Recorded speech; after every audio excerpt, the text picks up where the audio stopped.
I had hope for the future. There is no hope anymore. It's fine. You don't want to be me. I don't want to be you. You can't be me. I could fucking kill you. It is what it is. I'm good to go. Like, yeah, I don't get really nerves. I am anxiety. I give people anxiety. Grown people call the police on Eric. So it's whatever to me. Do końca do ostatniego, kurwa! Skurwiałego oddechu, kurwa! To jest mój dzień, kurwa!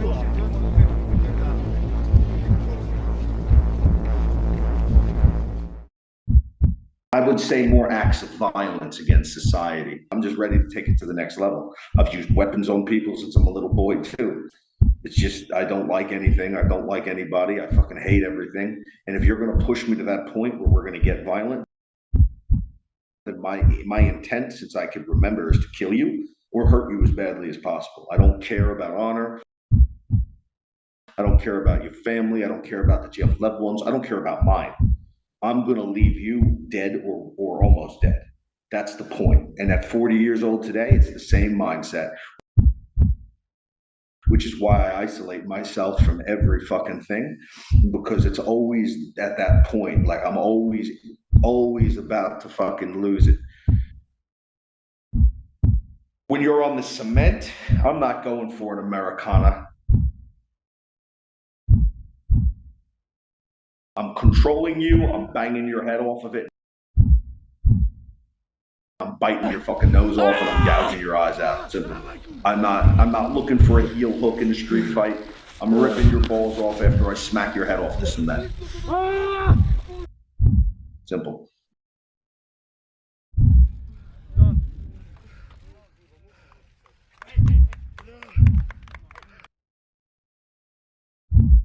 Take it, see the leg, single, fall down, grab his fucking eyeballs. You did not pay your electricity bill, your lights got shut out. Kurwa.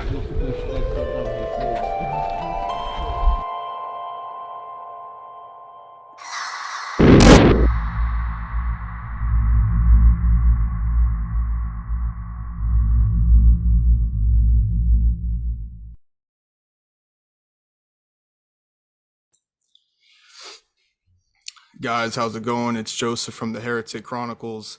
You guys might know him from his brutal no rules fights on King of the Streets. He's got a fight coming up, BYB 16 Desert Brawl, March 18th in UAE, Dubai. Before we get any further, brother, introduce yourself. Eric Bloodaxe Olsen. That's my name. For some people who don't know it outside of the fighting, people who don't know it outside of the fighting, just people in Long Island, Eric Olsen. The one for people who still don't know it, Eric. The guy who's terrorized entire neighborhoods, families. You probably know me from terrorizing somebody you know and love or hurting somebody you know or love. And if I haven't got to you yet, not dead, I will soon. Nobody's safe. If we have a problem, whether you're a guy or a girl, then you're gonna fucking get it at some point. Well said. All right, man. Where are you from? How was your childhood? Levittown, New York. Born in West Islip, Long Island, New York. Childhood was a mix of great and terrible. It's basically that. Lived in Long Island. I was born in Long Island. I lived there till I was about 5. And then we moved to New Jersey for a few years. And then more of the same.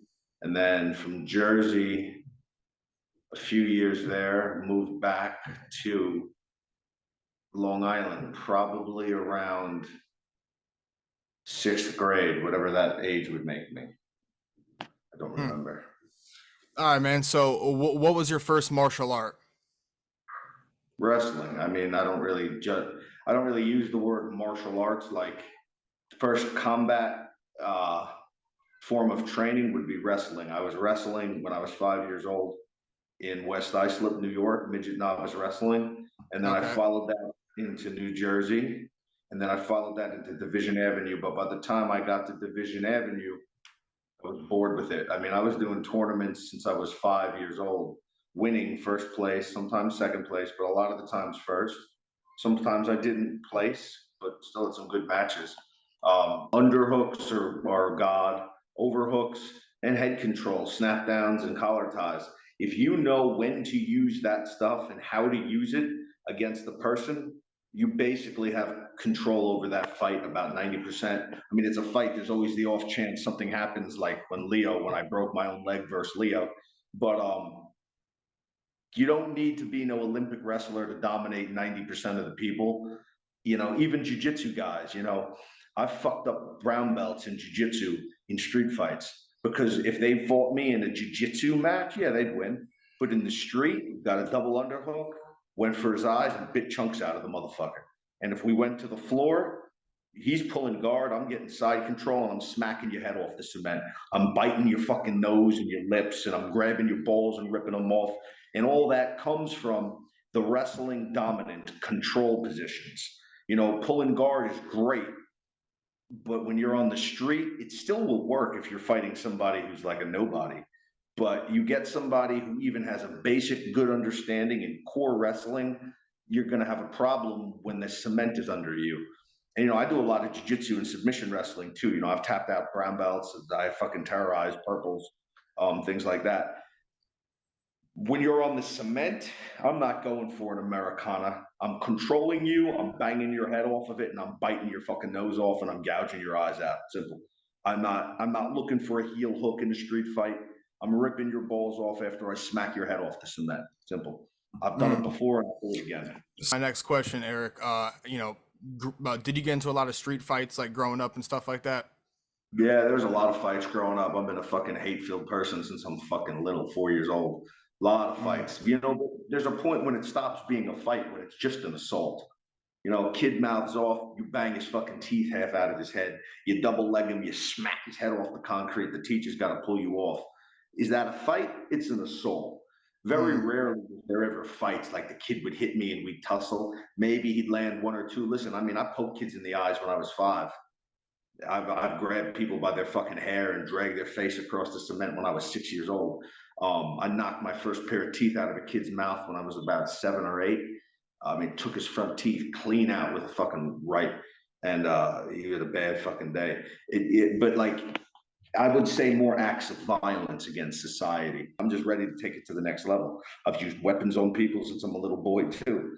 It's just, I don't like anything. I don't like anybody. I fucking hate everything. And if you're going to push me to that point where we're going to get violent, then my intent, since I can remember, is to kill you or hurt you as badly as possible. I don't care about honor. I don't care about your family. I don't care about that you have loved ones. I don't care about mine. I'm going to leave you dead or almost dead. That's the point. And at 40 years old today, it's the same mindset, which is why I isolate myself from every fucking thing, because it's always at that point. Like, I'm always about to fucking lose it. So, you know, it is what it is. All right, man. Well, I wanted to ask you, without getting into too many details on why you got there and stuff like that, I know you spent time in prison, so I just wanted to ask, man, what was your mentality back then compared to now? I was a kid, probably hopeful. I had a lot of fucking like, I was violent, I would fight, but I was probably more social. I could interact with people more. I had hope for the future. There is no hope anymore, none. Um, you know, when you're a 20-something-year-old kid, you can still see you can still get excited by prospects. Things can still seem new. But I would say my general outlook on life was a lot more healthy. I mean, I was still talking about killing people. I was still biting motherfuckers when I got in the fights. I was still fucking getting people outside in the street, waiting on the side of their house for them. I was still cutting people. I was still known to have a gun on me. I was questioned and shooting somebody with my buddy Scott, who's now fucking not with us anymore. I was questioned in a bunch of shit. But my general mindset wasn't just totally gone. Now it's basically gone. It's a lot for me. I feel like fucking Jack Nicholson in The Shining, honestly, and it's not fun. Wow. All right, man. So I wanted to ask, man, take me on your fighting journey. Like, when did you start fighting? Like, when was your first organized fight? I mean, again, that would bring us back to me being 5, doing these midget novice wrestling tournaments. You know, doing wrestling tournaments, and you know, you beat somebody when you're a 5-year-old kid, a 6, 7-year-old kid, you don't, it's just something fun to do, physical, like throw someone around. And I started winning first place and second place plaques and medals and trophies. And I would classify that because that was organized and it was exciting and fun. As far as a fight goes, I did some boxing when I was like 7, 8, or 9, and there was like inter-gym. I never did like heavy boxing. Like it was inter-gym shit. But you know, if you're an 8-year-old kid and they bring another gym to your gym and you put gloves on, it's a fight. You're trying to kill each other. Your trainers are watching, your parents are watching. It's like a smoker, like everyone's there. You're beating the fuck out of each other. Got into some amateur stuff. But when I got out of prison at 25, at 25, I started training at a place called MFA Academy under Andy Filardo in kickboxing. And probably like 2007, 2008, I had my first amateur kickboxing fight and won. And then I just took it from there and fought like every fucking week for a few years on everything from kickboxing to Thai to K1 to MMA. And yeah, I then went pro when I was 30. So I had like 4 to 5 years of amateur fights, like 60-ish, 70-ish amateur fights before I went pro. Holy shit. So Yeah. essentially what you got out of prison, like what, 06 or something like that? I got out of prison in June 21st, I believe. Maybe June 2007 is when I got out when I was 25. Okay, and then locked up in 2002. No, 2003, 3, 4, 5. No, that doesn't make sense. I got locked up in 2003, 4, 5. June 2. I don't know. I did 3 years in prison. yes. And I got out in 2007. So subtract 3 from that. 2005, 6, 7, maybe at the end of 2004, October 2004, I was locked up. So it was just turning 2005. Yeah, so that was the date with that. Okay, and then you got out, and then like you said, you started taking these amateur fights and stuff like that, and yes, okay. There was nothing else to do. I mean, I cut everybody off when I got out of prison because nobody wrote me enough letters when I was in there. That's usually how it goes, unfortunately. Yeah. And I just, you know, I'm not going to sit here and lie. I was still doing a lot of the same stuff I did before, but I was better at it because I've been to prison. I'm good at what I do if I want to do it. You're known for out philosophizing people. Well, no, not just that, but I'm not talking about fighting. If I have you in my fucking sights, I'll get you. And they ain't gonna fucking pin it on me. They're not gonna know. They might just think you're a missing person. And if that fucking doesn't work and I don't take it that far, I'll put fucking listening devices in your apartments. I've put listening devices and cameras in people's fucking houses before, watching the motherfucker, so I know what you're gonna do when you're doing it. And I can get you when I don't want to get you. You could be walking to your car from your yard or vice versa. I'll get your fucking ass if I had a problem with you enough. But I had been to prison, then I got out, and I learned a lot when I was in prison. So it was, you know, pretty simple to fucking have one up on the competition. I got set up when I went to prison. I didn't make a mistake. Somebody next to me was wearing a wire on me. I got set up. So the pigs never got me for anything that I fucking actually did. All the other times I got arrested were just petty shit that I didn't give a fuck about, like slapping somebody in the mouth, threatening somebody. I didn't care if I went to jail for 6 months, 8 months. It didn't bother me. But anything as far that I've actually put my thinking cap on, nah, the pigs never fucking got me for nothing. Even with all the fucking drugs that I used to fucking be involved in selling, the Oxycontin, the heroin, the coke. Pigs never fucking got me. They fucking investigated me. The BSO and me clashed a bunch. Never got a conviction. Never even got a real fucking arrest that stuck. The one time I got arrested, the motherfucking BSO scumbags planted evidence on me and I beat it at trial. So fuck you, BSO. So you fought for BYB before. You're fighting for them this next weekend, obviously. You know, you fought for BKB over there in United Kingdom. So I wanted to ask, man, how did you link up with King of the Streets? So I was fighting BKB, UB Bad back in 2016, 2015. And Basically, I've been a pioneer in the sense that I was the only American in England doing it. I'm the only American who's had 4 fights on King of the Streets. I'm 2-2. I'm the only American that's had 2 fights in Victoria, but I got killed in those 2 fights in Poland, Vale. And then I left BKB and I joined BYB, and now I'm signed to BYB. So King of the Streets, I just saw some stuff online and I wrote him an email with my history and my credentials. And we were talking for about a year, me and the owner. And during COVID, it was hard to travel to certain places. And he asked me one week, "You want to fight our champion?" He's like 3, he's undefeated at heavyweight. I said, "Yeah, I don't give a fuck." It was Tuesday. I hadn't trained at all. French Viking. Yep. And I hadn't trained at all for months. I was eating pizza, watching Black Mass in bed. I said, "Yeah, I'll take it." When? He said, "Saturday." I said, "When do I fly?" He said, "Wednesday." "Then you fly Thursday." I said, "All right." I flew Thursday, landed, did everything. I fought him Saturday. French Viking versus Bloodaxe. Watch it. I dominated 90% of the fight. I hadn't trained for months. I out wrestled him and I out kickboxed him. He won because he was younger, bigger, and stronger, and he took the damage. But I also had him fucked and they stood us up. If they didn't stand us up, he was done in that position. And if you watch the fight, you know what I'm talking about. I also didn't eye gouge him when I could have because he was nice to me. He hit me with a low blow and he said sorry during the fight and he didn't do it again. So when I got a chance to gouge his eyes out, I was nice to him and I didn't do it. At the end of that fight, both of us were laying on the floor covered in blood, fucked up. It was a good fight. And usually in King of the Streets, if you lose, they don't bring you back. But I fought so good. It was a 9.5-minute fight between a 115-kilogram guy and me, 110, who was not training. I was just fat. And I did very good. And yeah, I got invited back into it. And that's what I did. I come back and then I won. And yeah, it just took off from there. The King of the Street stuff was, I am the only American that does it. There's no other Americans that do it, only me. There was an issue on why that happened. So that was a big event. There was a lot of people outside of the cage.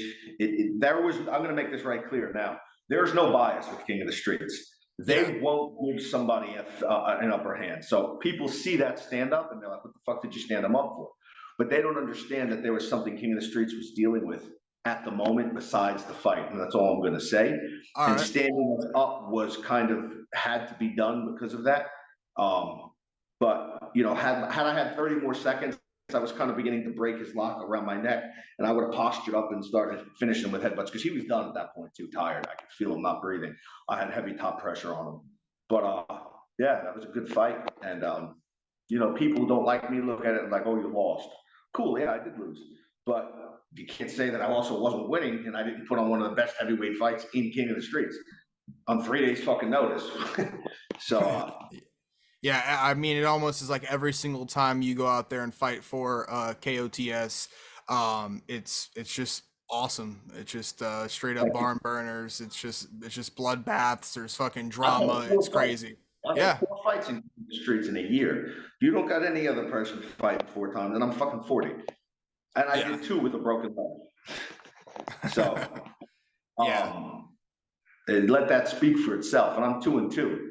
2 wins by eye gouge and 2 losses by fucking one. I broke my own leg versus Leo. Leo was fucked in that fight. If you watch me versus Leo, a minute and a half, I'm putting on a kickboxing clinic. Yeah, you were fucking chopping up his leg. You were fucking winging that bitch. I kicked wrong and he blocked, and it must have broke it, and then he kicked me in it, and then it fully broke it. And then I was sitting there, I don't know what the fuck happened. I thought I ripped my calf. I thought I ripped the tendon or something.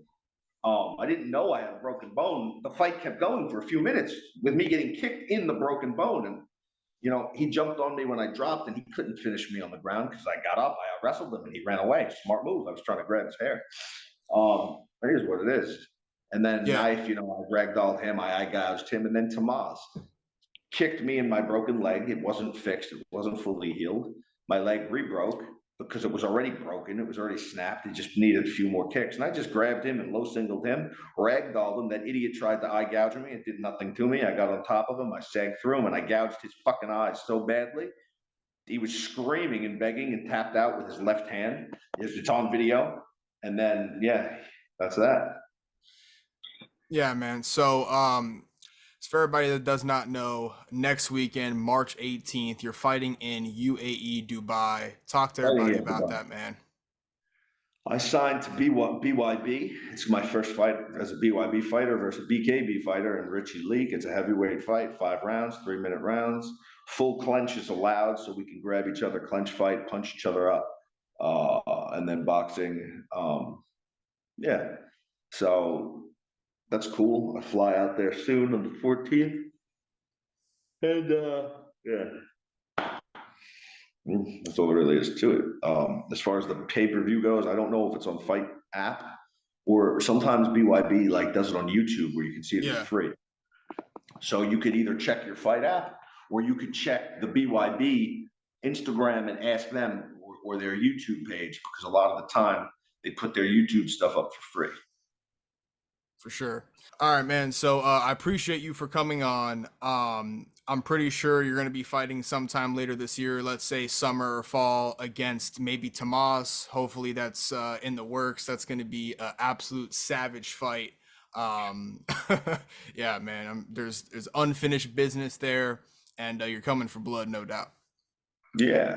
So, you know, I'll just speak on it for a minute. Basically, what happened in the last fight with Tomas was everyone saw it. I ragdolled them. I won. They stopped the fight. Before the fight, King of the Streets told everybody, if you scream in pain, we're going to take that as a verbal submission, and you're basically, we're going to stop it. He was pinned under me. He gouged my eye. Didn't do anything.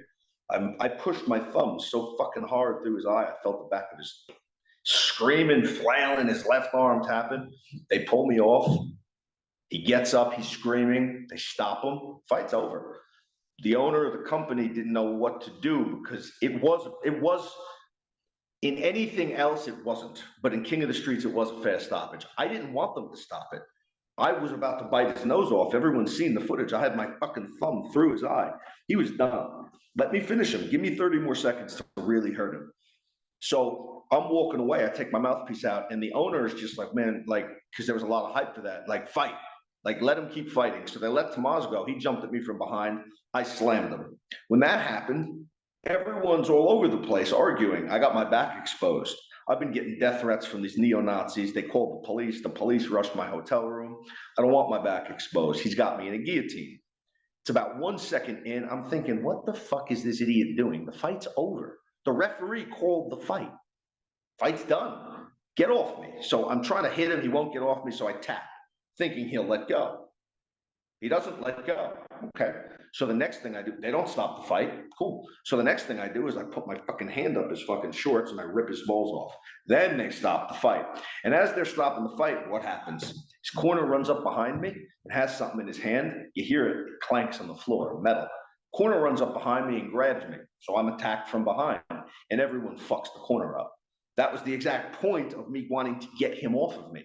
But is what it is. So now all these National Socialist guys are like, oh, you tapped out. But I went through a whole fight with a broken leg getting kicked in it. Why would I tap out from a 1 second guillotine? It didn't even pass me out. They didn't even stop the fight. I had to rip his balls off for them to fucking stop it again. So Tomas is all fucking mad. His boys get crushed. They get fucking stomped out for getting involved. And again, the moment that happened, I said, I do not want to be fighting with my back exposed, and he's holding me. It only takes one person to run up and stick you in your fucking spine or something. So I was like, anything to get this idiot off, but he wouldn't let go. So I started ripping his balls off. I tried to give him the easy way out because my thought was if I tap and he lets go, I'm going to stand up and I'm going to fucking stomp his head on the ground because the fight's over. The ref already stopped the fight. The fight is done. So King of the Streets asked me, what do you want to do? What do you think is fair? They asked him. Tomas wanted the victor. I said, yo, give him, make it a draw. Let us fight again. So that's what they did. And in the rematch, it's going to be in a cage, and it's going to be the referee that I want. That I think this original referee that they had may have wanted the fight over a little fast because he thought that maybe I was going to kill Tomas because I'm so much bigger. But the other referee will let us fucking go. Like, yeah. Tomas can't fight. Tomas says he can't do shit. He kicked the broken leg, and I still ragdolled him with a broken leg and made him fucking scream like a bitch and tap out with his eyes getting fucking ripped out of his head. So it's going to be more of the same. I'm going to take a bunch of trend for that fight. Eric, it was an absolute pleasure. I appreciate you for coming on, man. Yeah. Thank you very much.